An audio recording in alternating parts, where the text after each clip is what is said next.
in international news, ladies and gentlemen, it turns out, it was announced this weekend that Iranian President Mahmoud, whom our writers killed the president of the Azerbaijan, would be visiting Iraq.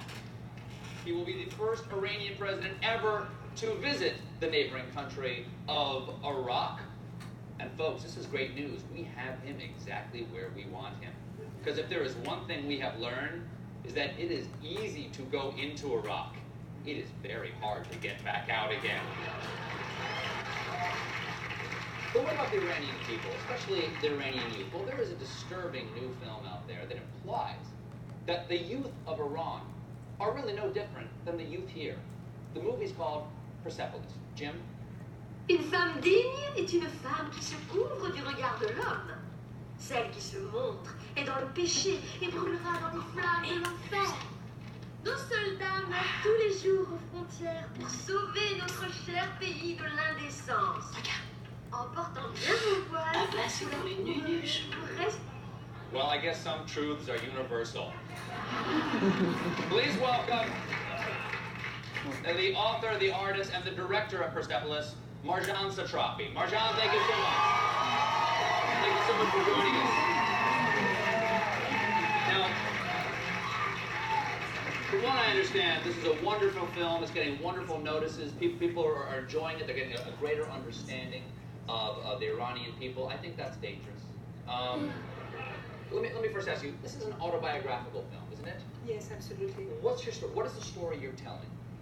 Well, the story I'm telling actually is about, it's a very personal point of view story, because from the point that I'm not a politician and I'm not a sociologist, I'm not a historian, I wanted to make a movie of a person who is born in a certain place and in a certain time. And the 2 times that she left her country, she's heard so many misunderstandings that she tries to give another version of the story. When did you leave Iran? Before the revolution or after the revolution? After the revolution. I lived the revolution, I lived the war. I was in the middle of all of it. So Are you responsible? Did you take our hostages hostage? Were you one of those kids in the streets yelling "Death to America"? I was 9 years old by then. That is no excuse, madam. And why will you not release our hostages? It is day 10,312. Let them go. Yes, I know. But this hostage taking, it was a big deal in America, but for us it was really not a big deal. Because it wasn't your hostages. No, sure, exactly. No big deal. No, but it was also, the policy of American government, during more than 20 years in Iran that led to this hostage taking. America, from the 50s and so on. American government, they were. So you're one of the blame America firsters, is what you're saying? No, American government, not Americans. I love Americans, but I don't like Americans. Well, I love Americans too. I also happen to love our government right now for the next 1 year. Now, but you bring up an interesting point. You separate the people from the power. Absolutely. You imply in this film that the youth of Iran never really were on board with the revolution and the imposition of Sharia law. No, the Sharia law, I don't quite understand what it means, because the Sharia law, it has a really precise meaning, and it depends who are the young Iranian people that we talk about. Of course, they are a part of Iranian population that are for this government, etc. This is part of the reality. But then that is another big part of the reality that nobody never wants to talk about, because otherwise, as you say, then it makes people too human. And from the second that you understand the other one is human, then it's very difficult to go and to bomb on their head and kill them, because suddenly it's not just an abstract concept. Right. I think that's one of the dangers of your film, is that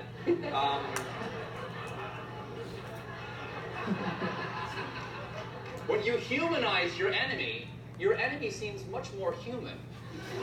And it's much harder to go to war with them. Exactly. So this is it. I try to humanize it, so if we can just, put the human being in the center of attention, and maybe because we consider that the other one as the human being who has dreams and hopes and father and mother and, likes to eat an ice cream and go to the movies, just simple things like that, maybe it would be harder for us to go to war with them, because, of course, if you... All right, I understand. Let me just offer a little caveat to my audience. The film is called Persepolis.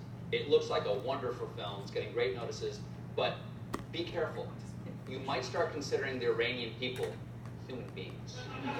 Marjane Satrapi, thank you so much for joining us. I'm interrupting her. what Colbert does, though. Yeah, I know, he just I talks so know. fast. It's hilarious. Okay, so you see sort of this was the modern Satrapi, and then in the graphic novel we saw the young Satrapi's opinion. And this leads us to, we're going to discuss sort of the themes of westernization, religion, and power-hungry leaders, as well as one point she mentioned in separating the people from the governments, and sort of looking at how we can make these distinctions and what really her intent in writing this graphic novel was. So we're going to start with our first discussion question. Alright, so in the second, in part 2 of the novel, she's shown always having to wear the shawl when she goes back into Iran. I mean, not the shawl, the veil, when she goes back into Iran. So, and this book ends around 1990, and our interactive oral has been 1990 to present. So, would she still be wearing the veil after the novel ends in current day if she was living in Iran, or when she lived in Iran?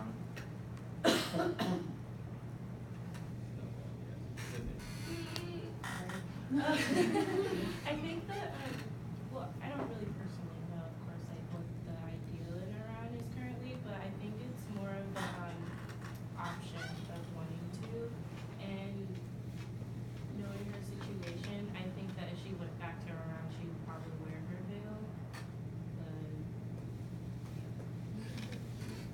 Since the Ayatollah still like has most of the power, I think that they would have to still wear the veil because of his fundamentalist views.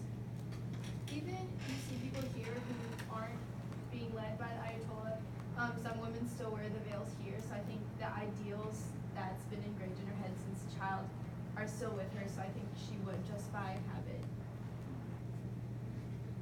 But I think that like the people that wear it here do it strictly for a religious reason and not because like I don't think that it's because they still feel like what they grew up with is like important to them. I think that's like part of their religious belief, much like how like some Catholics wear a cross around their neck, some Catholics don't. Like I think it's a similar thing to that. I almost feel like she wouldn't wear her veil because she mentioned like the separation between the people and the power, and it seemed to her that she viewed the power as kind of oppressing the people. So I feel like since she's kind of rebellious, she's made her movie, written her graphic novel. I feel like maybe just to show her dissent and her opposition to the Ayatollah, she would. I have a question there. I think it was on one of the very beginning slides. What's regional hegemony? Yeah, that's like just Iran's like control over the region. So like Iran's government controls obviously Iran and like all the land inside their borders, but they're also trying to go into Iraq and control the Shiite factions that are in Iraq. Okay, so that whole Gulf area they want to control. Okay, I was really confused. And I have another question. What is Sharia law? Sharia law. I have that.